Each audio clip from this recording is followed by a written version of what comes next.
Gregory from Astor Wines and Spirits, and today we're going to talk a little bit about Chianti.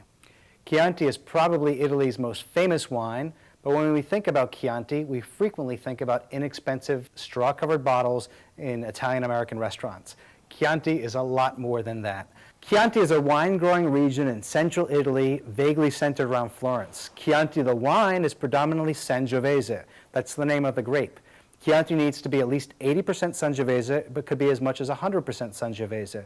Other grapes that can be added into the blend are international varieties like Cabernet Sauvignon and Merlot, or the more traditional blending grapes like Colorino or Canaiolo. The base level Chianti is simply called Chianti. Simple Chianti features the bright acidity of the Sangiovese grape, a touch of astringent tannins, with delicate notes of violets and cherries on the nose. The Chianti region is quite large, and there are many subdivisions within the Chianti region, the most famous being Chianti Classico. Chianti Classico is considered the ancient heart of the Chianti region. The wines from Chianti Classico tend to be a little bit more robust than basic Chianti. They have a little bit more fruit to go with the acidity, so they seem a little softer. Both Chianti Classico and basic Chianti are great wines for antipasti, for lightly fried foods, and simple dishes.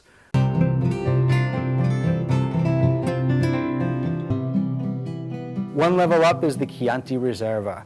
Chianti Reserva has a little bit more alcohol than Chianti. It's aged for a little bit longer and has more depth.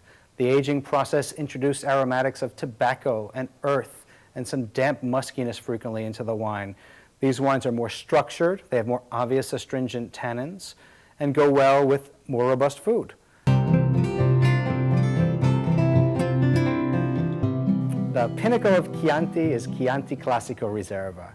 Chianti Classico Reserva is a wine that's aged longer than Chianti Classico and has a little bit more alcohol. The aging process can be done in neutral old wood, but some of the modern producers like to introduce the flavor of oak barrels to the wine. The fruit in Chianti Classico Reserva is also much darker than Chianti. You're looking at the flavors of plums, even prunes in a very hot vintage. Chianti Classico Reserva is a natural match for bistecca fiorentina, which is simply a big porterhouse steak grilled with some olive oil on the top and some kosher sea salt.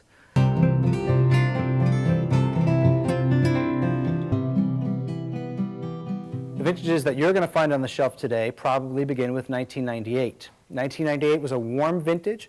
It produced big wines with soft acidity that are ready now. They're not wines for the cellar.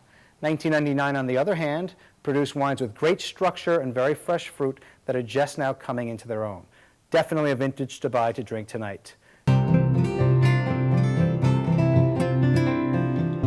2000 is a lot like 1998. Very opulent, soft wines that are drinking well, but lack some of the acidity and slightly astringent tannins that make Chianti Chianti.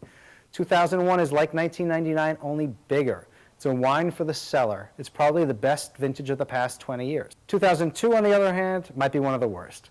Cool weather, lots of rain equals dilute wines. For me, it's a vintage to avoid.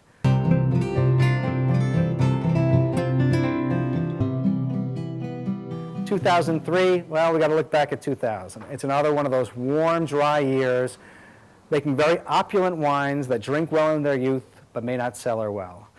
2004 Chiantis and Chianti Classicos are just hitting the shelves now, and they're brilliant. They've got great acidity, they've got very fresh flavors, they're a joy to drink and a compliment to any table.